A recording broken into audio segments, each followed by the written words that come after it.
नमस्कार मित्र हो, मी ऋषिकेश मीरा मुगुटरायकर आणि पुन्हा एकदा तुमचं स्वागत करतो आपल्या यूट्यूब चॅनलवर, ज्याचं नाव आहे बायो विथ ऋषी सर, ज्यामध्ये आज आपण कंडक्ट करणार आहे सेशन नंबर 5 आपल्या चॅप्टरचं, ज्याचं नाव आहे respiration and exchange of gases, ज्यामध्ये आज आपण टॉपिक कव्हर करणार आहोत तो म्हणजे डायफ्राम आणि lung volume and lung capacities. त्याच्यानंतर बघा आपण कंटिन्यू करणार आहे डायफ्राम म्हणजे काय तर बघा, also known as phrenic muscles. डायफ्रामलाच आपण आणखी काय म्हणतो, also known as phrenic muscles. Diaphragm is also known as phrenic muscles. It separates abdominal cavity from thoracic cavity. आता डायफ्राम काय तर डायफ्राम आपल्याला सांगितलं आहे की डायफ्राम हा एक सेपरेटर म्हणून वर्क करते. तो काय करते की ॲब्डोमिनल कॅव्हिटी आणि तुमची थोरॅसिक कॅव्हिटी या दोन्ही कॅव्हिटीला सेपरेट करण्याचा एक सेपरेटर म्हणून वर्क करवला, तो काय आपला डायफ्राम आहे. त्या डायफ्रामलाच आपण काय म्हणलो, फेंद्रिक मसल. नेक्स्ट पॉईंट काय दिला आहे बघा, it is the most important muscles of inspiration. Inspiration मधली सर्वात इम्पॉर्टंट मसल जर कोणती असेल तर ती असेल आपली फ्रेनिक मसल, ज्यालाच आपण काय म्हटलेलं आहे डायफ्राम, जो सेपरेट करवला ॲब्डोमिनल कॅव्हिटीला थोरॅसिक कॅव्हिटीपासून. त्याच्यानंतर बघा, it has a central tendon. त्याच्यामध्ये काय सेंट्रल टेंडॉन प्रेझेंट आहे at the centre of radical muscles. Radical मसलच्या सेंटरी एक सेंट्रल टेंडॉन प्रेझेंट आहे आणि तो काय करते, fibres that joins this tendon with abdominal wall. आणि काय सांगितलं आहे की सेंट्रल टेंडॉन तर त्याच्यामध्ये प्रेझेंट आहे आणि त्याच्यामध्ये रेडिकल मसल फायबर सुद्धा आहेत. कोणते मसल फायबर आहेत, रेडिकल मसल फायबर. आणि ते रेडिकल मसल फायबर काय करू राहिले, त्या टेंडॉनला ॲब्डोमिनल कॅव्हिटीच्या वॉलपासून कनेक्ट करण्याचं काम करू राहिले. त्या आपल्या आहेत रेडिकल मसल्स फायबर. त्याच्यानंतर आणखी काय सांगितलं आहे, various structures like aorta, oesophagus and vena cava pass through the central tendon. हा जो सेंट्रल टेंडॉन प्रेझेंट आहे आपल्या डायफ्राममध्ये, याचं वर्किंग काय, या टेंडॉनचं काम काय, मग का बरं हा आपल्या ॲब्डोमिनल कॅव्हिटीच्या वॉलला कनेक्ट आहे आणि प्रेझेंट आहे तर बघा, व्हेरियस स्ट्रक्चर. आता वेगवेगळे स्ट्रक्चर जसं की ॲओर्टा झालं, इसोफॅगस झालं आणि व्हेना कॅवा, हे काय होऊ राहिले, पास होऊ राहिले त्या टेंडॉनच्या थ्रू. म्हणजे जसं की इसोफॅगस आहे, स्टार्ट कुठून झाली आपल्या फॅरिंग्सपासून आणि गेली कुठपर्यंत स्टमक, म्हणजे कंप्लीट थोरॅसिक कॅव्हिटीमधून ॲब्डोमिनल कॅव्हिटीमध्ये गेली तर ते कोणाच्या थ्रू जाईल तर या सेंट्रल टेंडॉनच्या थ्रू. त्याच्यानंतर बघा नेक्स्ट टॉपिक कंटिन्यू करायचा आपल्याला, लंग व्हॉल्यूम्स अँड कपॅसिटीज. आता लंग आहे, त्याचे काहीतरी व्हॉल्यूम्स असतील, त्याच्या काहीतरी कपॅसिटीज असतील. त्या आता व्हॉल्यूम्स काय आहेत लंग्सचे आणि कपॅसिटीज काय आहेत, त्या एक एक करून आपल्याला टोटल व्हॉल्यूम्स आणि कपॅसिटीज आजच्या या लेक्चरमध्ये कव्हर करायच्या आहेत. तर कुठलाही विलंब न करता बघू. सर्वात पहिली तुम्हाला जी दिलेलं आहे लंग्सचं व्हॉल्यूम ते काय आहे बघा, on the basis of how much air we can inhale or exhale. म्हणजे कशाच्या बेसिसवर, जेवढी एअर आपण इनहेल करू शकतो किंवा एक्झेल करू शकतो. On the basis of air that we inhale or exhale. काय सांगितलं आहे, during normal and forcible breathing. म्हणजे नॉर्मल ब्रिदिंग करताना आणि फोर्सिबल ब्रिदिंग करताना सुद्धा we study various lung volumes. आणि ह्या सगळ्या गोष्टी करताना आपण काय लंग्सचे काही व्हॉल्यूम्स काय करतो, आपण स्टडी करतो. There are 4 lung volume. लंगच्या व्हॉल्यूम्सचा जर विचार केला, व्हॉल्यूम्स आणि कपॅसिटीज, व्हॉल्यूम्सचा जर विचार केला तर 4 प्रकारचे लंग्सचे व्हॉल्यूम्स आहेत. एक म्हणजे टायडल व्हॉल्यूम, ज्याला आपण टीव्ही म्हणतो. दुसरा आहे इन्स्पायरेटरी रिझर्व्ह व्हॉल्यूम, ज्याला आपण IRV म्हणून राहिलो. तिसरा आहे एक्सपायरेटरी रिझर्व्ह व्हॉल्यूम, ज्याला आपण ERV म्हणतो शॉर्टकटमध्ये. आणि चौथा आहे रेसिड्युअल व्हॉल्यूम, ज्याला आपण RV सुद्धा म्हणतो. टीव्ही म्हणजे टेलिव्हिजन नाही आहे. आता आपण टीव्ही म्हणजे काय मिनिंग याचं, टीव्ही जर आला तर तो आपला काय झाला, टायडल व्हॉल्यूम. आता हे जे 4 टाईप्स दिले आहेत तुम्हाला लंग्सच्या व्हॉल्यूमचे, हे एक एक करून आपल्याला काय करायचे आहेत, डिफाईन करायचे आहेत, त्याचा अभ्यास करायचा आहे. टायडल व्हॉल्यूम म्हणजे काय, IRV काय आहे, ERV काय आहे आणि RV काय आहे, हे सुद्धा आपल्याला आता एक एक करून बघायचं आहे. तर बघा आपण सर्वात पहिले बघणार आहोत की टायडल व्हॉल्यूम. आता टायडल व्हॉल्यूम काय आहे, ज्याला आपण शॉर्टकटमध्ये काय म्हटलं होतं, टीव्ही, बरोबर आहे. बघा, the amount of air inhale or exhaled during normal breathing is tidal volume. बघा, द अमाऊंट ऑफ एअर म्हणजे एअरचं अमाऊंट, इनहेल्ड ऑर एक्झेल्ड, जे की आपण इनहेल करतो किंवा एक्झेल करतो, म्हणजे आतमध्ये घेतो किंवा बाहेर सोडतो. लक्षात घ्या, एवढं अमाऊंट ऑफ एअर जे की आतमध्ये घेतो, ब्रीद इन करतो, इनहेल करतो किंवा एक्झेल करू राहिलो ड्युरिंग नॉर्मल ब्रिदिंग. पण केव्हा, जेव्हा आपण नॉर्मल ब्रिदिंग करतो तेव्हा. नॉर्मल ब्रिदिंगच्या वेळेस जेवढी एअर आपण आतमध्ये घेतो आणि जेवढी बाहेर सोडतो त्या व्हॉल्यूमला आपण काय म्हणून राहिलो, टायडल व्हॉल्यूम. बघा, नॉर्मल ब्रिदिंग करताना जसं की आता मी टीचिंग करू राहिलो, पण टीचिंग करता करता माझं मॅक्झिमम कॉन्सन्ट्रेशन टीचिंगवरती आहे, चांगला टॉपिक डिलिव्हर झाला पाहिजे या गोष्टीवर आहे. मग त्याच्यामुळे काय झालं की याचा अर्थ असा नाही की माझी ब्रिदिंग स्टॉप आहे, माझी ब्रिदिंग कंटिन्यू चालू आहे पण माझं फोकस नाही आहे. मग जे कंटिन्यू एखादं वर्क करत असताना ब्रिदिंग चालू असते ते झाली आपली नॉर्मल ब्रिदिंग. मग नॉर्मल ब्रिदिंगच्या वेळेस जेवढी एअर आपण इनहेल करतो किंवा एक्झेल करतो त्या एअरचं जे अमाऊंट आहे त्याला आपण काय म्हणू, tidal volume. It is normally 500 ml. ते आपण ml मध्ये काउंट करतो आणि नॉर्मली किती असते ते 500 ml नॉर्मल ब्रिदिंगच्या वेळेस. Hence and average adult human being inspire, म्हणजे आता एक ॲडल्ट ह्युमन बिंगचा इन्स्पायरेशन किंवा टायडल व्हॉल्यूम रेट दिला आहे इन्स्पायर और expire about 6000 to 8000 ml air. म्हणजे एका मिनिटमध्ये एक normal adult living human being काय करतो 6000 to 8000 ml एअर इनहेल किंवा एक्झेल करतो. त्यानंतर breathing rate is 12 to 16 per minute. जो नॉर्मल ब्रिदिंग रेट आहे म्हणजे आपण प्रत्येक मिनिटाला 12 ते 16 12 to 16 टाइम ब्रिदिंग करतो, इनहेल आणि एक्झेल. एक इनहेलेशन आणि एक एक्झलेशन याला आपण वन ब्रीथ म्हणतो. असं 12 to 16 टाइम आपण नॉर्मली ब्रिदिंग करतो.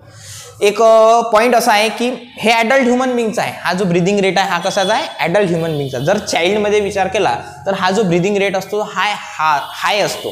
म्हणजे ॲज कम्पेअर्ड टू ॲडल्ट चाइल्डमध्ये हा जो ब्रिदिंग रेट आहे हा हाय असते. लक्षात घ्या, ब्रिदिंग रेट हा 12 to 16 पर मिनिट हा जो आहे हा ॲडल्ट ह्युमन बिंग मधला आहे. समजलं टायडल व्हॉल्यूम. त्याच्यानंतर बघा दुसरी टर्म आपल्याला बघायची आहे, त्या इन्स्पायरेटरी रिझर्व्ह व्हॉल्यूम, ज्याला आपण IRV सुद्धा म्हणून राहिलो. काय म्हटलंय IRV. It is the amount of air that can be inspired bye forcible inspiration after normal inspiration. आता मी शिकवत आहे, आता माझी नॉर्मल इन्स्पायरेशन चालू आहे, परंतु मी काय करेल की नॉर्मल इन्स्पायरेशन संपल्यानंतर जेव्हा फोर्सफुली इन्स्पायरेशन करेल म्हणजे थोडा फोर्स लावून फोर्सिबल त्या इन्स्पायरेशनला बघा काय म्हटलंय, amount of air that can be inspire, म्हणजे जेवढं अमाऊंट एअरचं जे की मी इन्स्पायर करेल फोर्सिबल इन्स्पायरेशननी.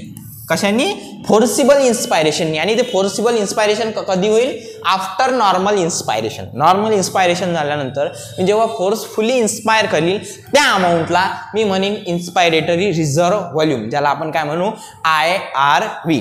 लक्षात आलं. This volume is over and about the normal tidal volume. Obviously कारण आपण फोर्स लावून राहिलो, टायडल व्हॉल्यूम आपलं नॉर्मल होतं. IRV काय आपला आता फोर्सिबल आहे, त्याच्यामुळे काय आहे की हे व्हॉल्यूम काय असेल ओव्हर आणि अबाव, म्हणजे जास्त असेल कोणापेक्षा तर टायडल व्हॉल्यूमपेक्षा. It is 2500 to 3000 ml. याचा अमाऊंट दिलेला आहे की 2500 ते 3000 ml आपलं काय असते इन्स्पायरेटरी रिझर्व्ह व्हॉल्यूम. समजलं. नेक्स्ट व्हॉल्यूम बघायचं आपल्याला लंग्सचं, जे की तिसरं जसं नाव आहे एक्सपायरेटरी रिझर्व्ह व्हॉल्यूम, ज्यालाच आपण काय म्हणतो ERV. बघा, it is the amount of air that can be expire after normal expiration. जेव्हा नॉर्मल एक्सपायरेशन करतो आपण, नॉर्मल एक्सपायरेशन नंतर फोर्सफुली एक्सपायर करतो आपण. काय करतो, फोर्स लावून एक्सपायर करतो, ब्रीथ आउट करतो. त्या एक्सपायरेशनला आपण म्हणून राहिलो एक्सपायरेटरी रिझर्व्ह व्हॉल्यूम, जो की it is about 1000 to 1100 ml. तो की दिलेला आहे तुम्हाला किती 1000 ते 1100 ml मध्ये. आता फोर्सफुली एक्सपायरेशन कसं, फॉर एक्झाम्पल तुम्हाला दिलं की एखादा व्यक्ती असते ज्यासोबत आपल्याला बोलायचं नसते, ज्यासोबत आपल्याला कमी कॉन्टॅक्ट ठेवायचा असतो, परंतु काय होते एखाद्या वेळेस तो व्यक्ती आपल्या जवळ येऊन आपल्याला काही 4-5 गोष्टी सांगते, आपल्याला ऐकायची मनस्थिती नसते पण आपण काय करतो, ऐकतो. पण जेव्हा केव्हा तो एकदा त्याच्या गोष्टी संपून निघून जातो तेव्हा काय करतो आपण फोर्सफुल एक्सपायरेशन, म्हणजे पूर्ण हवा अशी सोडून देतो, ब्रीथ आउट करून देतो फोर्सफुली. त्याच एक्सपायरेशनला आपण काय म्हणून राहिलो एक्सपायरेटरी रिझर्व्ह व्हॉल्यूम म्हणजे IRV. आणि त्याचा अमाऊंट किती दिला, it is about 1000 to 1100 ml. लक्षात येऊ राहिलं. नेक्स्ट चौथा व्हॉल्यूम आणि लास्ट व्हॉल्यूम बघायचा आपल्याला रेसिड्युअल व्हॉल्यूम. बघा लंग्सच्या व्हॉल्यूम पैकी लास्ट व्हॉल्यूम कोणता आहे, रेसिड्युअल व्हॉल्यूम. यालाच आपण शॉर्टकटमध्ये RV सुद्धा म्हणत आहे. It is the amount of air remaining in the lungs. बघा टायडल व्हॉल्यूम पाहिलं, नॉर्मल एक्सपायरेशनच्या दरम्यान. इन्स्पायरेटरी रिझर्व्ह व्हॉल्यूम पाहिलं, फोर्सिबल इन्स्पायरेशन ज्याला म्हटलं. एक्सपायरेटरी रिझर्व्ह व्हॉल्यूम पाहिलं, फोर्सफुली एक्सपायरेशन म्हटलं. आता आपण पाहू रेसिड्युअल व्हॉल्यूम. रेसिड्युअल व्हॉल्यूम काय, it is the amount of air that remaining in the lungs. म्हणजे इन्स्पायरेशन केल्यानंतर सुद्धा आपल्या लंग्समध्ये काही अमाऊंट ऑफ एअर शिल्लक राहत आहे, काही अमाऊंट ऑफ एअर काय होऊ राहिली, शिल्लक राहू राहिली. त्यालाच आपण म्हणतोय रेसिड्युअल व्हॉल्यूम. म्हणजे फोर्सफुल एक्सपायर केल्यानंतर सुद्धा आपल्या लंग्समध्ये काही अमाऊंटमध्ये काय होते, एअर एक्स्ट्रा राहत आहे, त्याला आपण काय म्हणत आहे रेसिड्युअल व्हॉल्यूम. त्याच्यानंतर बघा काय सांगितलं आणखी, it is about 1100 to 1200 ml त्याचा अमाऊंट दिलेला आहे की रेसिड्युअल व्हॉल्यूम किती असतो तर 1100 ते 1200 ml च्या आसपास. Residual volume is present in the alveoli. आता तुम्ही म्हटलं की लंग्स मध्ये एअर एक्स्ट्रा राहिली, अमाऊंट ऑफ एअर शिल्लक राहिली, ज्याला आपण रेसिड्युअल व्हॉल्यूम म्हणून राहिलो. आता ही असते कुठं प्रेझेंट तर एक्झॅक्ट अल्व्हिओलीज मध्ये. अल्व्हिओलीज मध्ये काय असते, अल्व्हिओलीज मध्ये हे रेसिड्युअल व्हॉल्यूम प्रेझेंट असते. त्याच्यानंतर बघा it helps in preventing collapse of alveolis. आता हे काय करू राहिलं, हे हेल्प करू राहिलं आपल्याला अल्व्हिओलीज मध्ये कोलिजन होण्यापासून. एक सेकंड, काहीच नाही, थोडासा टेक्निकल प्रॉब्लेम होता. बघा लक्ष द्या, आपण काय बघत आहे रेसिड्युअल व्हॉल्यूम. रेसिड्युअल व्हॉल्यूम किती असते 1100 to 1200 ml. रेसिड्युअल व्हॉल्यूम कुठं प्रेझेंट असते तर अल्व्हिओलीजमध्ये, लंग्समध्ये असते, पण ऍक्च्युअली कोणत्या लोकेशनला तर अल्व्हिओलीजच्या आतमध्ये. It helps in the preventing collapse of alveolis. जेव्हा आपण फोर्सफुली एक्सपायरेशन करतो तो चान्सेस असतात की ज्या अल्व्हिओलीज आहेत त्या कोलॅप्स होऊ शकतात एकमेकावर, पण ते कोलिजन टाळण्यासाठी, ते कोलिजन प्रिव्हेंट करण्यासाठी हे रेसिड्युअल व्हॉल्यूम आपल्या लंग्समधल्या अल्व्हिओलीजमध्ये काय असते प्रेझेंट असते. बघा the instrument use to measure lung volume, म्हणजे लंग जे व्हॉल्यूम जे आपण पाहिले ह्याच्यासाठी हे मेजर करण्यासाठी एक इन्स्ट्रुमेंट आपल्याकडे आहे ज्याला आपण म्हणतो स्पायरोमीटर. स्पायरोमीटर ही इन्स्ट्रुमेंट आहे ज्याच्या थ्रू आपण लंग्सचे वेगवेगळे व्हॉल्यूम काय करू शकतो, काउंट करू शकतो. Spirometer can not measure residual volume. Spirometer फक्त रेसिड्युअल व्हॉल्यूम काउंट करू शकत नाही. तो टायडल व्हॉल्यूम काउंट करते, इन्स्पायरेटरी रिझर्व व्हॉल्यूम काउंट करते, एक्सपायरेटरी रिझर्व व्हॉल्यूम काउंट करते. फक्त टायडल व्हॉल्यूम स्पायरोमीटर काउंट करू शकत नाही. याचं कारण हे की जे टायडल व्हॉल्यूम आहे ते एक्झॅक्टली प्रेझेंट कुठं असते अल्व्हिओलीजमध्ये, आणि त्याच्यामुळे काय उरालं की जो आपला स्पायरोमीटर आहे तो टायडल व्हॉल्यूम काय करू शकत नाही, काउंट करू शकत नाही. नेक्स्ट पॉईंट काय म्हटलं आहे, bye adding one or more volumes, एक व्हॉल्यूम आणि दोन व्हॉल्यूम म्हणजे एक किंवा एकपेक्षा जास्त व्हॉल्यूम हे एकामेकावर आपण ऍड केले तर we can get lung capacities. म्हणजे लंग व्हॉल्यूम जर आपण एक किंवा एकपेक्षा जास्त लंग व्हॉल्यूम ऍड केले तर आपल्याला काय भेटू शकते, लंग कॅपॅसिटीज.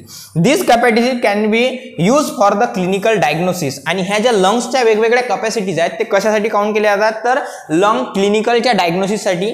जर आपण एक्झॅक्टली विचार केला तर डायग्नोसिस ऑफ लंग डिसीजेस, लंग्सचे वेगवेगळे डिसीजेस आहेत त्याला डायग्नोसिस करण्यासाठी आपण लंग्सच्या वेगवेगळ्या कॅपॅसिटीज यूज करतो. जसं आता बघा एक आपल्याला बघायचं आहे की लंग्सच्या कॅपॅसिटीज काय असतात. These are the 5 lung capacities, म्हणजे 4 लंग्सचे आपण वेगवेगळे व्हॉल्यूम्स पाहिले. आता आपल्याला काय बघायचं आहे की 5 लंग्सच्या कॅपॅसिटीज असतात. आता कोणत्या असतात, काय असतात इन डिटेलमध्ये आपल्याला बघायचं आहे. बघा पहिली आहे इन्स्पायरेटरी कॅपॅसिटी, ज्याला आपण शॉर्टकटमध्ये IC सुद्धा म्हणून राहिलो. बघा त्यामध्ये काय दिलेलं आहे, it is the maximum volume of air that can be inspired after normal expiration. एक नॉर्मल एक्सपायरेशन नंतर जेव्हा आपण maximum volume of air intake करतो, बघा it is the maximum volume of air that can be inspired, म्हणजे maximum air आपण किती inspire करू शकतो आफ्टर नॉर्मल एक्सपायरेशन नंतर, त्याला आपण काय म्हणून राहिलो इन्स्पायरेटरी कॅपॅसिटी.